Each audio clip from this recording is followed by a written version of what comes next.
So guys, this is the weekly chart. Okay, let me write it down. Weekly chart. Weekly chart means one candle represents 1 week, not 1 day or 1 hour. One candle means 1 week. Okay, so let's do the technical analysis on the weekly chart first, and then we will talk about the daily chart. Okay, now first comes the interpretation of the candle. If you look into this candle is a hammer, clearly a hammer in the upright position. Okay, whenever there is a hammer in the upright position, it is a significator that the next candle that is going to form, sorry, not the next candle, but immediately when the market opens, in this case the market will open on Monday, so immediately upon open, market is expected to move up irrespective of the open. First, okay, see, at first we can say that there may be a gap up open. So gap up or gap down open, it depends on multiple factors. And nowadays, okay, because it's a earnings season and the giants are and the companies are reporting their earnings, so there is a very heavy volatility in the market, and that volatility can give, you know, very heavy gap up or the very heavy gap down open. But irrespective of the open of the market on Monday, on 18th of July, first the market will try to move up. This is the interpretation of this, the hammer. Okay, now comes the technical indicators. So the technical indicators, first comes the Bollinger Bands. This is the lower band of the Bollinger Band. This is the median of the Bollinger Band. Because the market is trading in between the lower band and the median of the Bollinger Band, this means that the market is bearish through the Bollinger Bands. Then comes the moving averages. If you look into the moving averages, there is a clear fan out, and this fan out is supporting the bears. Okay, confirmed bear movement. Then also that the market has closed below all of the moving averages. This means that the market is bearish through the moving averages, not just bearish but absolute bearish through the moving averages, because it has fulfilled the two conditions. Okay, then comes the Ichimoku. If you see that the market is trading and has closed below the Ichimoku cloud, this means that the market is bearish through the Ichimoku. Okay, now if we look into some other technical indicators, first of all, okay, this is the MACD. If you see that both the MACD and the signal both are negative, okay, then and secondly, because the MACD is less than the signal, this means that through the MACD market is bearish. Then comes the stock RSI. If you look into the stock RSI, the K channel is more than the D channel. Okay, this means that the directional stock RSI is bullish, but both K and D are less than 50. K is 48, approx 48, and the D is approx 39. Both K and D are less than 50, but there is a directional bull, the movement through the stock RSI. Okay, but however, the directional bull movement, okay, it is a dull bull movement because both K and D are less than 50. Then comes the divergence. If you look into the divergence, okay, divergence is normal. Divergence means the divergence in the closing prices of the candles. This is normal. Then we see the volatility. Volatility almost every other week. Okay, the volatility is trading either around the all-time high, or it is creating a new all-time high. Okay, every other week. This means that the volatility is very high, very heavy on the weekly chart. Okay, so through all of the technical indicators on the weekly chart, it is confirmed that the market is bearish. Okay, however, because the stock RSI is bullish, but that bull movement of the stock RSI, we will call it as a dull bull movement because both K and D are less than 50. Secondly, the relief for the bears is that because as of now, the MACD is bearish. Okay, however, the stock RSI is directional bullish, but the MACD is bearish. The problem will happen only and only when both the MACD and the stock RSI will be directionally bullish. In that case only the market can gain some short-term bull movement. Otherwise, in simple words, whatever you are seeing here that the market is trying to move up, okay, this is nothing, okay, but this is a trap as well as an opportunity, and this is the same thing that I told you in the last SP 500 technical analysis for the previous week. Now let's move on to the daily chart to see what is going to happen on Monday, Tuesday, Wednesday, Thursday and Friday, and how the market is expected to behave. So let's move on to the daily chart. Guys, if you have not subscribed to this channel, then you can subscribe to this channel and click on the bell notification icon so that you can get timely S&P 500 technical analysis. If you want to join my YouTube membership, okay, where you can see that my members, they are making very good returns. I have given the link in the description of the video. This is my YouTube channel page. Once this YouTube channel page opens, then you will find this the join button. When you click on the join button, then you will see a pop-up. In this pop-up, okay, you will get these two options. So there will be more options, okay, that will be added in the future. So as of now, there are these two options, okay. Only one midweek update per week or all midweek updates in a week. And if you want to join all midweek updates per week, okay, then you can click on the all midweek updates per week. And through this, you will get all of the midweek updates, okay, that I give to my members every week, whether there are 2, 3, 4 or 5, okay. So at most there will be up to 18 midweek updates in a month. So guys, we are here on the daily chart. This is the daily chart. Daily chart means one candle represents one day, not 1 week or 1 hour. One candle means one day, okay. So first of all, let me tell you the support and resistance levels, okay. So as of now, the uppermost resistance level is at 4035. It is at 4035. Then we have next resistance at 3990 or 3988.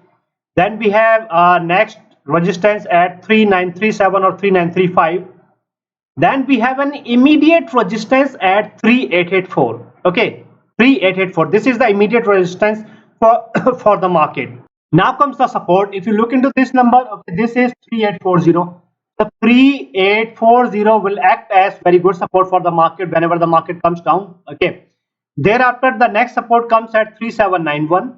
Okay. Thereafter, the next support is at 3735. Then we have the next support at 3675. And then we have the support at 3630. 3630. Okay. And this the support at 3630. There is an immediate support also, okay, that is provided by the 200 week moving average. 200 week moving average, that is 200 week EMA.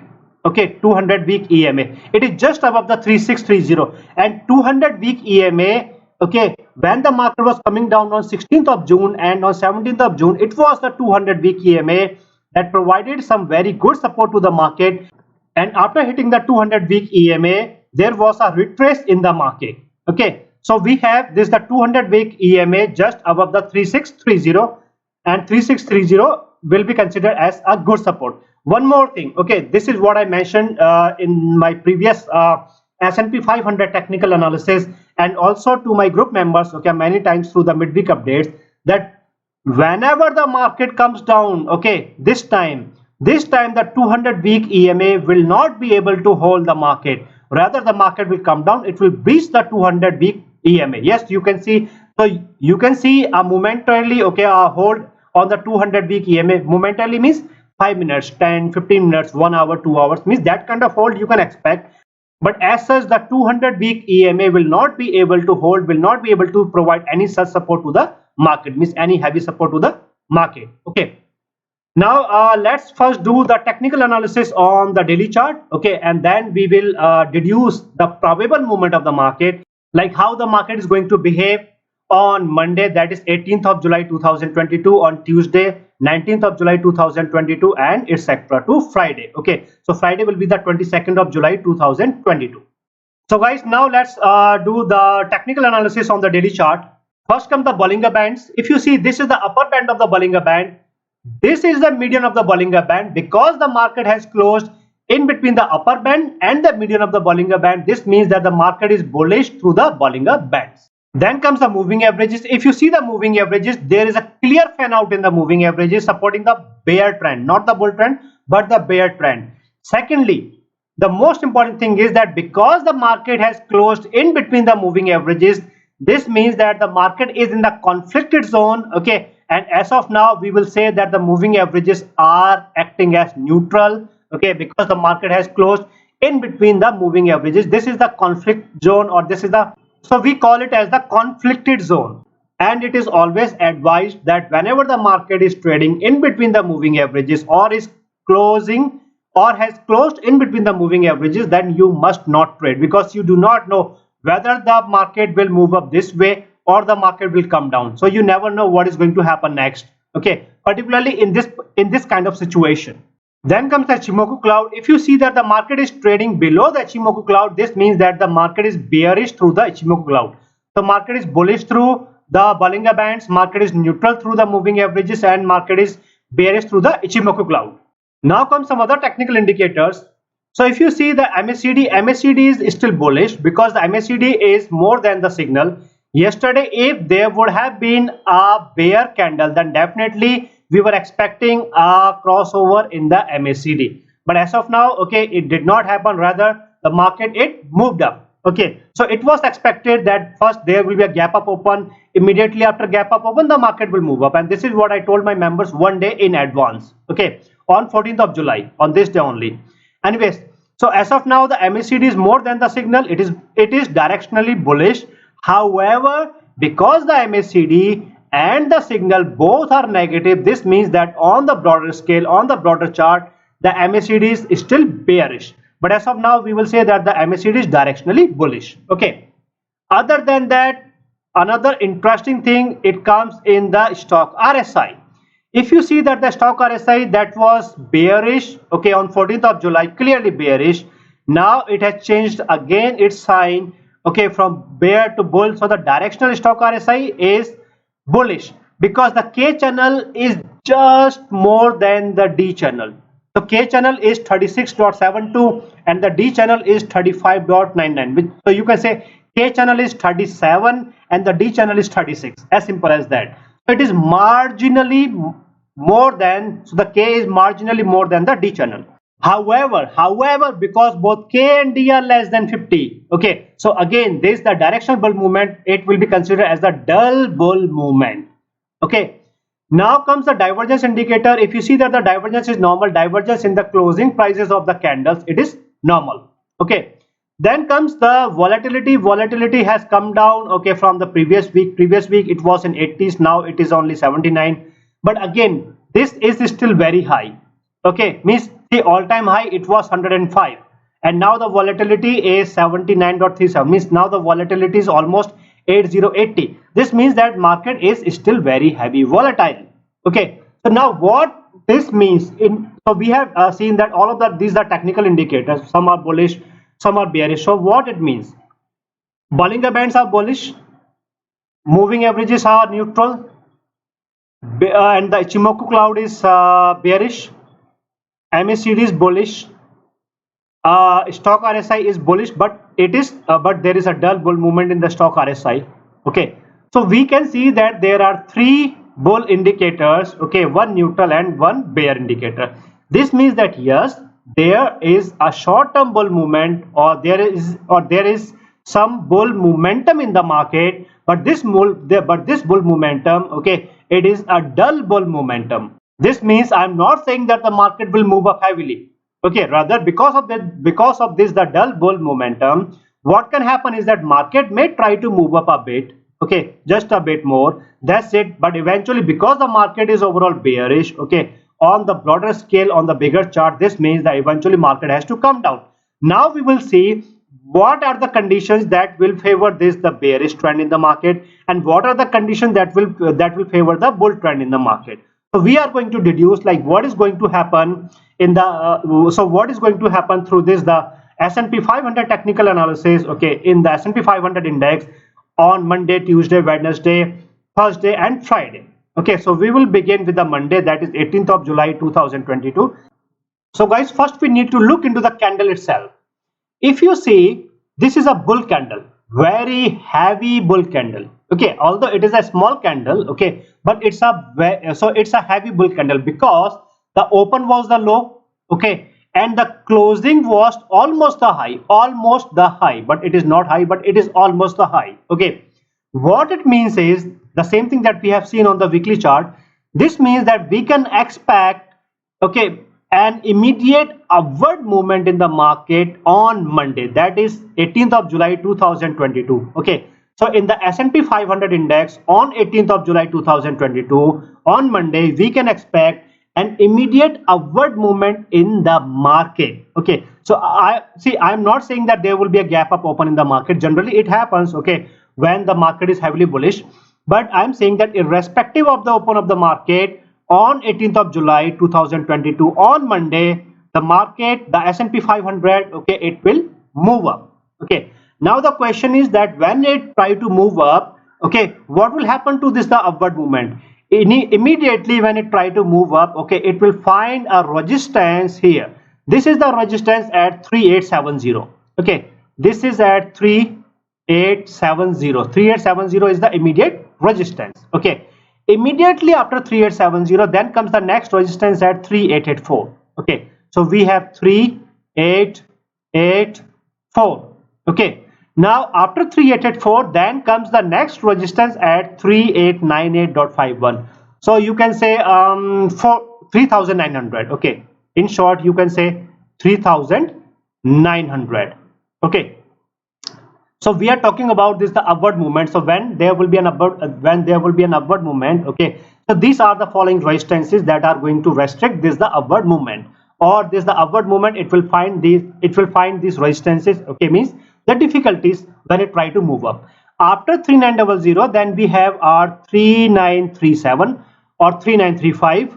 But guys, there is one more thing. Before the market can hit the 3935 or 3937, it has to breach the previous high that is at, or that was formed at 3918.50. 3918.50. Okay, so it has to breach the 3918.50. 3918.50. So it has to breach the 3918.50. Then after 3918.50, then it will find heavy resistance at 3937, okay, or 3935. Immediately after 3935, it will find another resistance because of this, the high of this candle, that was 3945.86. 3945.86. Okay, so there are these multiple resistances that the market is going to face in the market. Okay, so first of all, it will immediately find resistance at 3870. After 3870, then comes the 3884. After 3884, then comes the 3900. After 3900, then comes the 3918.50. After 3918.50, then comes 3935. Then comes 3945.8. So multiple resistances. Okay, within the close proximity. So I'm not saying that there is a gap of 100 points, 50 points. So these are very, very close resistances. This means that any upward movement, it will be severely restricted by the moving averages, okay, and the resistance levels and the previous highs of the candles.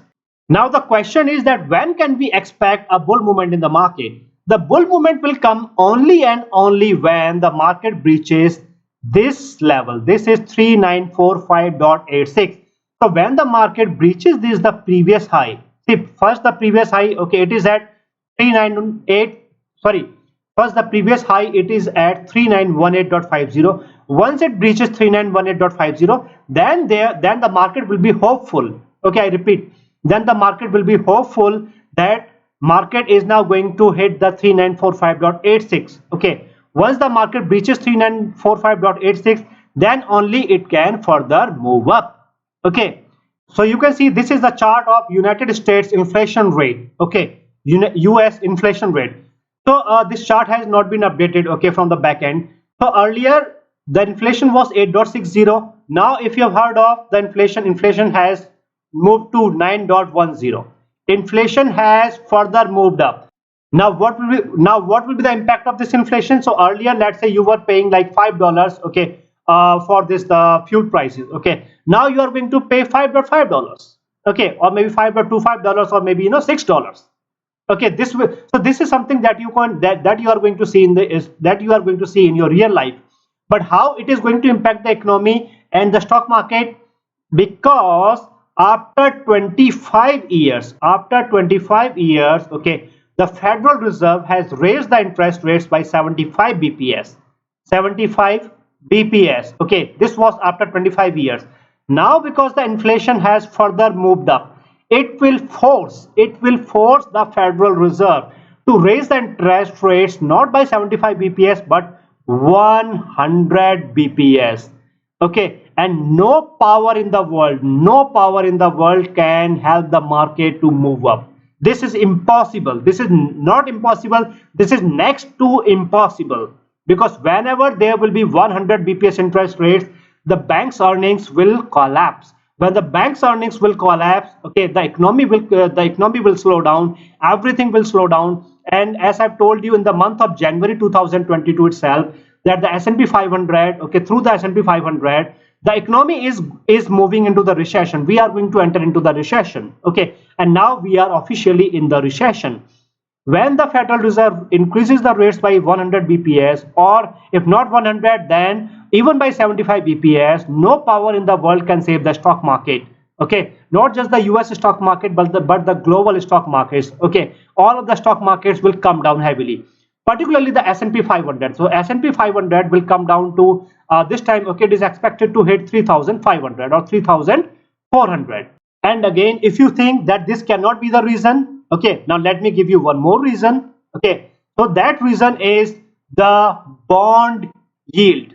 The bond yield. Okay, so we have 10 years bond yield and we have 2 years bond yield. Okay, so in general, okay, whenever everything is good, okay, when the economy is doing well, so the 10-year bond yield is more than the 2-year bond yield. Okay, this is when everything is going well for 2 years, 5, 10, or more than 10 years. Okay, however, whenever the 2-year bond yield is more than the 10 years bond yield, this is a confirmation of the recession. Okay, in last 80 years, 80 years, okay, this has been seen, or this is the confirmed indicator of the recession in last 80 years, that the economy, okay, it has seen a recession whenever this condition was fulfilled in the market.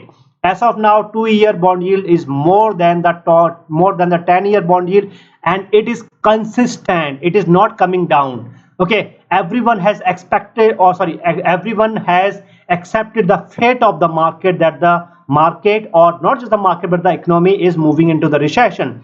This means that whosoever is telling you we are not going to enter into the recession, or there will be a mild recession, or everything is good, everything is well, he is simply lying. He is lying. Okay, and why he is lying? So there may be multiple reasons why he is lying. Okay, maybe because of the political reasons, okay, maybe for some other reasons. And sometimes market movers, okay, they do these kind of tactics, that they spread the news that everything is good, so that the retail traders, just like you and me, we participate in the buying. And when we buy, okay, then you will see that immediately the market will collapse, the market will come down, and the retail traders, they will lose money, the market movers, they would make money. Okay, so this is how I inform my subscribers, my members. Let's see what is going to happen.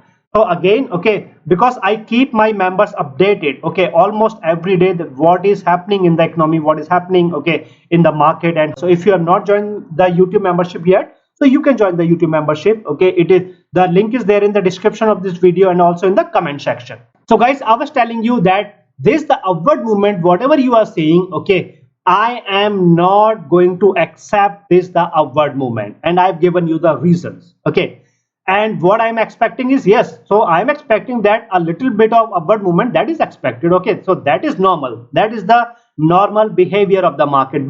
But an upward movement to 4,100, 4,200, okay, through so what I'm seeing through the technicals, that is kind of not possible. As of now, through the technicals, that is not going to happen. Through the market news, that is not expected to happen.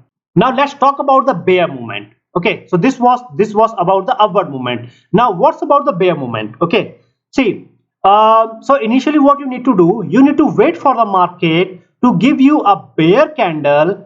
Okay, and not just the bear candle, but a closing below all of the moving averages. This means if you see that on Monday, see, this is almost confirmed that on Monday, immediately upon open, the market will move up.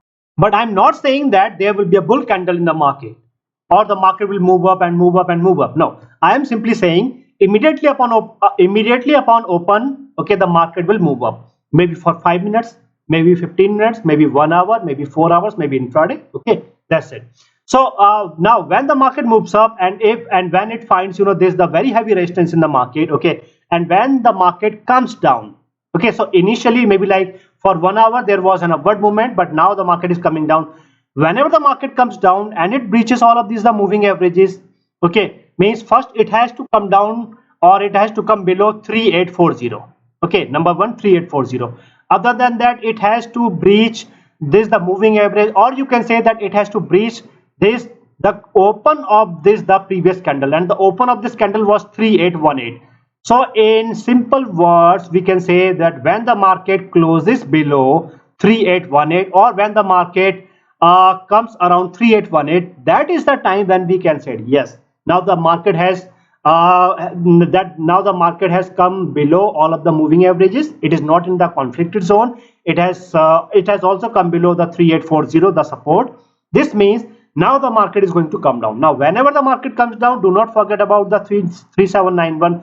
So multiple times you have seen the magic of 3791. Okay, and this is what I'm telling you for last many weeks, even before the market came down to this level. Okay, so it will find support at 3791. When the market reaches 3791, then it will come towards 3735. So again 3735. Okay, the zone of 3735 again many times. Okay, so when the market comes down after 3791, it will hit, or it will come towards the 3735. After 3735, it will come towards the 3675. After 3675, immediately it will find support. So whenever it comes down, okay, whenever it comes down, it will find support at 200 week EMA. Okay, after breaching the 200 week EMA, then it will find support at 3630. Okay, and then after 3630, then it will move towards the 3500. So this is how the market is going to behave in the coming week. All you need to do is to avoid the traps. Guys, once again, if you have not subscribed to this channel, then please subscribe the channel. Okay, and also click on the bell notification icon. And if you want to join my YouTube membership in order to get the timely midweek updates, so you have seen that the accuracy of my midweek updates, okay, it is more than 90%. So the accuracy of more than 90%, it will surely help you to play safe in the market, to avoid falling into the traps, and to make money safely. Okay, so I've given the link of my YouTube membership, okay, in the description of the video and also in the comment section, so you can take a look, and whenever you want to join, so you can join the YouTube membership. So guys, this was my S&P 500 technical analysis for the week of July 18, 2022, or from July 18, 2022 to July 22nd, 2022.